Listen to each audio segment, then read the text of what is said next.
ರಾಜ್ಯದಲ್ಲಿ ಮುಂದಿನ ಸಿಎಂ ಕೂಗು ನಿಲ್ಲುವ ಲಕ್ಷಣಗಳೇ ಕಾಣ್ತಿಲ್ಲ. ಒಂದು ಕಡೆ ನಾಯಕರು ಮುಖ್ಯಮಂತ್ರಿ ಘೋಷಣೆ ಮೊಳಗಿಸಿದ್ರೆ ಇತ್ತ ಕಾರ್ಯಕರ್ತರು ಕೂಡ ಮುಂದಿನ ಸಿಎಂ ಕೂಗಿದ್ದಾರೆ. ಬೆಂಗಳೂರು ವಿವಿ ಶೈಕ್ಷಣಿಕ ಸಂಶೋಧನೆ ಕಟ್ಟಡಕ್ಕೆ ಡಿಸಿಎಂ ಡಿಕೆಶಿ ಶಂಕುಸ್ಥಾಪನೆ ನೆರವೇರಿಸಿದ್ದಾರೆ.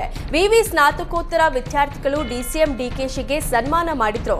ಈ ವೇಳೆ ಮುಂದಿನ ಸಿಎಂ ಡಿಕೆ ಅಂತ ಅಭಿಮಾನಿಗಳು ಘೋಷಣೆ ಕೂಗಿದ್ರು. ಇನ್ನು ಮುಂದಿನ ಸಿಎಂ ಡಿಕೆ ಅಂತ ಹೇಳಿದ್ರು ಡಿಕೆಶಿ ಮೌನವಾಗಿದ್ದು ಕುತೂಹಲ ಹುಟ್ಟಿಸಿದೆ.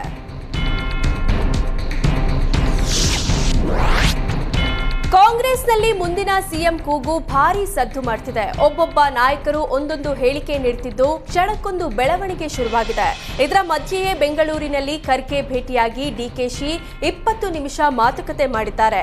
ಖರ್ಗೆ ಡಿಸಿಎಂ ಡಿಕೆಶಿ ಭೇಟಿ ಸಂಚಲನ ಮೂಡಿಸಿದೆ. ಅಧಿಕಾರ ಹಂಚಿಕೆ ಸೂತ್ರ ಜಾರಿಗೆ ಡಿಕೆ ಶಿವಕುಮಾರ್ ಪಟ್ಟು ಹಿಡಿದಿದ್ದಾರಂತೆ. ಅಕ್ಟೋಬರ್ 31ರೊಳಗೆ ನನ್ನನ್ನ ಸಿಎಂ ಮಾಡಿ ಅಂತ ವರಿಷ್ಠರಿಗೆ ಒತ್ತಡ ಹೇರುವಂತೆ ಖರ್ಗೆಗೆ ಡಿಸಿಎಂ ಡಿಮ್ಯಾಂಡ್ ಇಟ್ಟಿದ್ದಾರಂತೆ.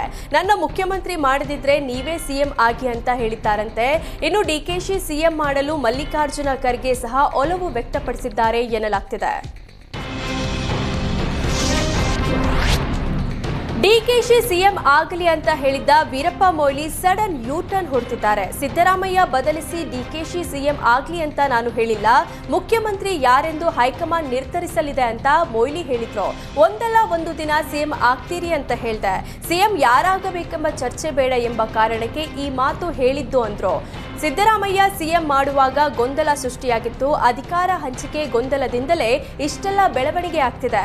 ಸಿದ್ದು ಬಿಟ್ಟು ಬೇರೆಯವರನ್ನ ಸಿಎಂ ಮಾಡಿದ್ರೆ ಡಿಕೆಶಿ ಆಗ್ಲಿ ಎಂದೆ ಅಂತ ಸುವರ್ಣ ನ್ಯೂಸ್ಗೆ ಮಾಜಿ ಸಿಎಂ ವೀರಪ್ಪ ಮೊಯ್ಲಿ ಸ್ಪಷ್ಟನೆ ನೀಡಿದ್ರು. ರಾಜ್ಯದಲ್ಲಿ ದ್ವೇಷ ಭಾಷಣಕ್ಕೆ ಬ್ರೇಕ್ ಹಾಕಲು ಸರ್ಕಾರ ಸಜ್ಜಾಗಿದೆ. ದ್ವೇಷ ಭಾಷಣ ಮಾಡೋರಿಗೆ ಕಠಿಣ ಕ್ರಮ ಕೈಗೊಳ್ಳಲು ಪ್ರತ್ಯೇಕ ಕಾನೂನು ಜಾರಿಗೆ ತರಲು ರಾಜ್ಯ ಸರ್ಕಾರ ಮುಂದಾಗಿದೆ. ವ್ಯಕ್ತಿ ಸಮುದಾಯ ಗೌರವಕ್ಕೆ ಧಕ್ಕೆಯಾಗುವಂತಹ ದ್ವೇಷ ಭಾಷಣಕ್ಕೆ ಬ್ರೇಕ್ ಹಾಕಲಿದ್ದು, ದ್ವೇಷ ಭಾಷಣ, ದ್ವೇಷ ಪ್ರಕರಣ ನಿರ್ಬಂಧ ವಿಧೇಯಕ ಮಂಡಿಸಲು ಸರ್ಕಾರ ನಿರ್ಧರಿಸಿದೆ. ಅಲ್ಲದೆ ಜಾಲತಾಣಗಳಲ್ಲಿ ದ್ವೇಷ ಭಾವನೆ ಬಿತ್ತುವ ವಿಷಯಗಳಿಗೆ ಬ್ರೇಕ್ ಹಾಕಬೇಕು. ಇನ್ನು ನಾಟಕಗಳು, ಸಮಾವೇಶಗಳಲ್ಲಿ ದ್ವೇಷ ಭಾಷಣ ಮಾಡುವಂತಿಲ್ಲ. ಅಲ್ಲದೆ ಜಾತಿ, ಧರ್ಮ, ಸಮುದಾಯ, ವ್ಯಕ್ತಿ ಆಧಾರಿತ ದ್ವೇಷ ಭಾಷಣ ಮಾಡಂಗಿಲ್ಲ ಎಂಬ ಕಾನೂನು ಬರಲಿದೆ. ದ್ವೇಷ ಭಾಷಣ ಮಾಡೋರಿಗೆ 3 ರಿಂದ ಗರಿಷ್ಠ 5 ವರ್ಷ ಶಿಕ್ಷೆ ವಿಧಿಸಲು ತೀರ್ಮಾನಿಸಿದ್ದು, ಶಾಸಕಾಂಗ ಸಭೆಯಲ್ಲಿ ಈ ಕುರಿತು ಚರ್ಚಿಸಿ ತೀರ್ಮಾನ ಮಾಡಲಿದ್ದಾರಂತೆ. ಪಟ್ಟದ ಆಟದ ಮಧ್ಯೆ ಸಿಎಂ ಡಿಸಿಎಂ ಬಗ್ಗೆ ಗದಗದಲ್ಲಿ ಕೋಡಿಹಳ್ಳಿ ಶ್ರೀ ಸ್ಫೋಟಕ ಭವಿಷ್ಯ ನುಡಿದಿದ್ದಾರೆ. ಸಿಎಂ ಕುರ್ಚಿ ಬದಲಾಗುತ್ತಾ, ಡಿಕೆಶಿಗೆ ಮುಖ್ಯಮಂತ್ರಿ ಪಟ್ಟ ಒಲಿಯುತ್ತಾ ಎಂಬ ಚರ್ಚೆ ಮಧ್ಯೆಯೇ ಸ್ವಾಮೀಜಿ ಮಾತಾಡಿದ್ದಾರೆ. ಹಾಲು ಮತದವರಿಂದ ಅಧಿಕಾರ ಬಿಡಿಸೋದು ಸುಲಭವಲ್ಲ, ಅವರಾಗಿಯೇ ಬಿಟ್ಟುಕೊಟ್ಟರೆ ಬದಲಾವಣೆ ಆಗ್ಬೋದು ಅಂದ್ರು. ಅಲ್ಲದೆ ಡಿಕೆಶಿಗೆ ಸಿಎಂ ಯೋಗದ ಬಗ್ಗೆ ಯುಗಾದಿಗೆ ಹೇಳ್ತೇನೆ, ಅಧಿಕಾರ ಹಂಚಿಕೆ ವಿಷಯದಲ್ಲಿ ಏನೂ ಗೊಂದಲ ಆಗಲ್ಲ, ಹಾಲು ಮತ ಸಮಾಜದಿಂದ ಅಧಿಕಾರ ಬಿಡಿಸೋದು ಕಷ್ಟ ಅಂತ ಮಾತನಾಡಿದ್ದಾರೆ.